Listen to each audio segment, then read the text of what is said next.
Alam ko po, marami na pong mga katanungan na unti-unting nasasagot. No, nagpapasalamat tayo sa pagkakataon na tayo po ay lahad o makagawa ng vlogs, no? Sa lahat ng mga clarification and enlightenment na kailangan nating ihatid sa ating mga kababayan. Lalong-lalo na sa mga naniniwala dyan sa mga kasinungalingan na isinisiwalat ng mga biktima kuno ng kingdom. Biktima kuno ni Pastor Apollo C. Quiboloy. Pero ang totoo, sila ang namimiktima. What? Ngayon lumalabas na, nagkabaliktad-baliktad na, no? Ang mga pahayag ni Miss Arlene or Miss or Mrs. Arlene Stone. Kasi inamin niya na naging GRO nga siya. So salamat sa clarification mo. At nabanggit mo rin na hindi namin magagawa ang mga bagay na yun na maraming lalaki sa loob. Binanggit mo pa nga ang word na sex, di ba? Hindi namin magagawa yun. Eh bakit ka namimintang kay pastor? Hindi pala namin magagawa. Di ba? So yung mga pahayag mo bumabalik sa'yo. You shall know the truth, and the truth shall set you free, Arlene. Kasi mula't-mula pa, ganyan ka na talaga. Nahuhuli ka sa sarili mong bibig. Hindi ka makasunod. Sabi mo, I don't follow instruction if it doesn't make sense. Sabi mo, nakatapos ka ng 2 master's degree. Okay, nakatapos ka ng 2 master's degree. Okay? Ngayon, sabi mo, pinaaral ka ng gobyerno na wala kang utang. Naku naman, Arlene, siguro nag-research ka naman. Alam naman natin ang US, nagpapaaral talaga. May Pell Grant. Okay? Para sa lahat ng mga kababayan natin, mga galing dito sa US o mga US citizens and US resident, alam nila yan. Okay? Nagpapaaral talaga ang US, lalo na pag sinasabi mo or sasabihin mo na single mother. So, talagang tutulungan ka kasi alam ng gobyerno dito sa US na pag meron o pag nakatapos ka ng pag-aaral, eh syempre magkakaroon ka ng magandang trabaho. Pag maganda ang trabaho mo, magbibigay ka ng malaki o magandang amount na taxes. So yes, alam naman natin yan. So huwag mo nang ipakalandakan na gano'n. Talaga naman. Pero lang, ewan ko yung English mo, Arlene. Kaya nga, mahirap nga na, grabe no?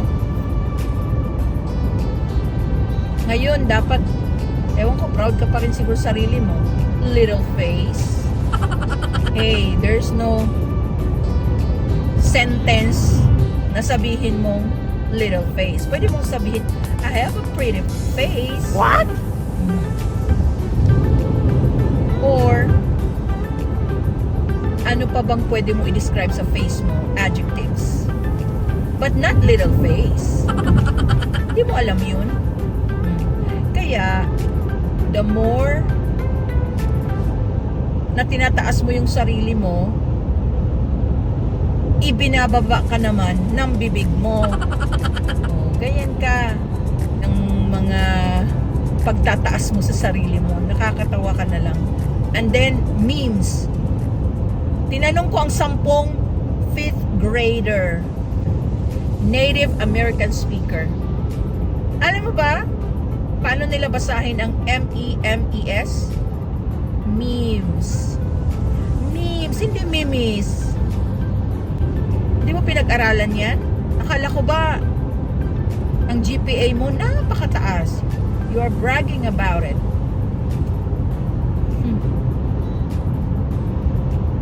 Evaluate mo yung sarili mo, Arlene. Alam mo mga kaibigan, mga netizens,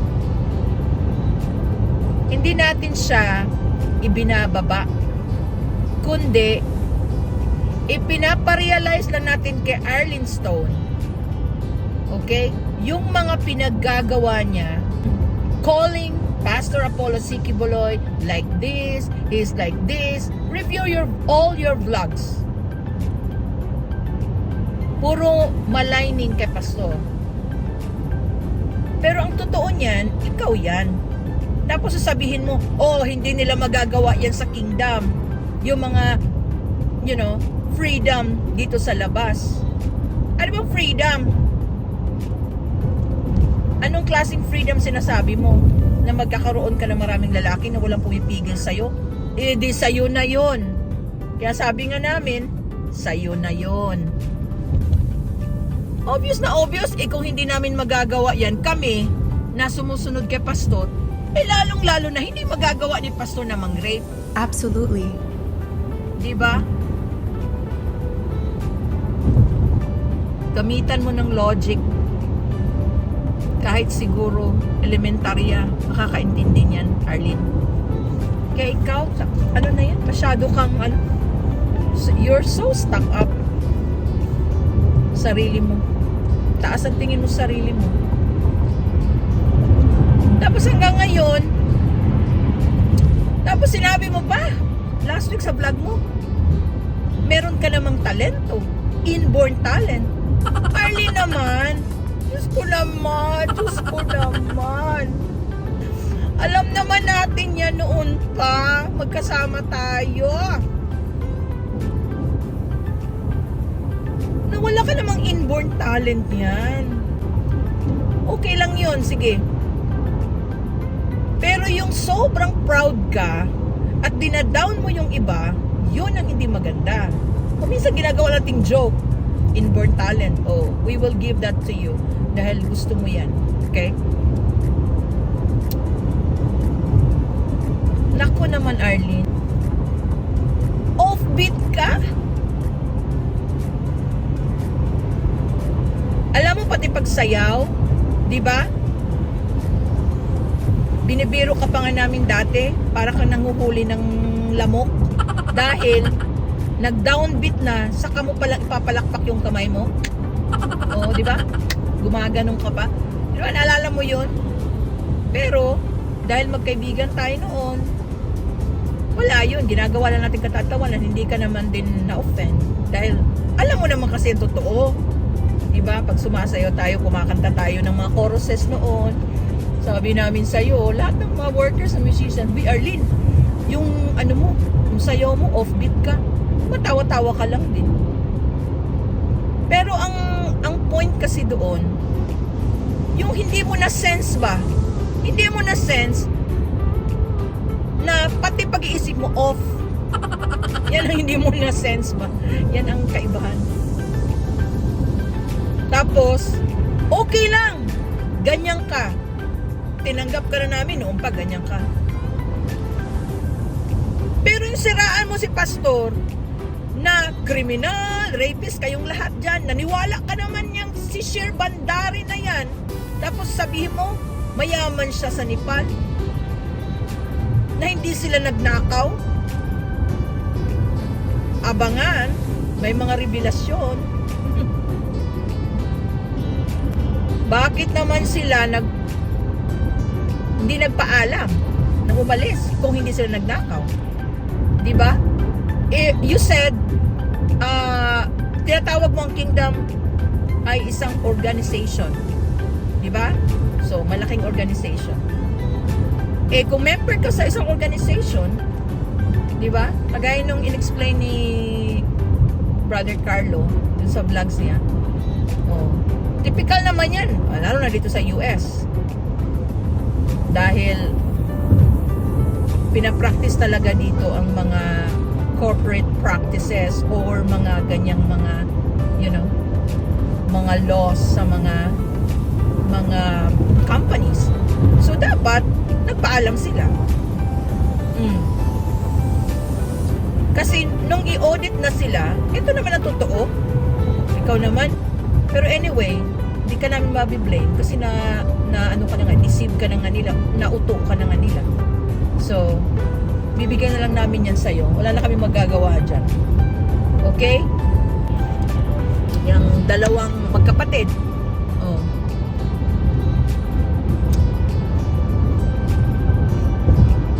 Pinaaral ni Pastor. Oh, i-deny. Maraming nakikita na mga ebidensya na nakuha silang pera, na may mga nabili silang mga properties. Kasi mga bad eggs nga kayo sa kingdom. Kasi kung hindi kayo bad eggs, pero mo, sana kasama namin kayo dito. Pag meron ka kasi mga netizens, pag meron kasing mga anomalya na napansin ang mga leaders namin dito or kami mismo, no? Siyempre, ano yan, hindi pwedeng i-tolerate. Ang nangyari kasi sa kanila, nung na-check na sila na meron silang ginawang hindi maganda, no, nagnakaw na sila paunti-unti, ganito ganyan, si Sheer doon sa aviation, no, sa Apollo Air, may ginawa na siya doon na pagnanakaw. Ganun din itong mga abogada na pinaaral ni Pastor. Ganun din ang magulang nila. So nung may process na ng pag-audit, ayaw na nila magpa-audit. Kasi alam nila meron silang ginawang hindi maganda. Ayaw nila magpa-under. Samantalang kami, sige, i-check yung buhay namin. Okay lang. Pasabit kami. Oh. Kasi gano'n naman talaga sa isang organization. Eksensya na kayo. Kasi grabe ang panahon talaga. Ngayon dito sa US, paiba-iba. Minsan mainit, minsan malamig na malamig. So, ang aking lalamunan ay kumakarte.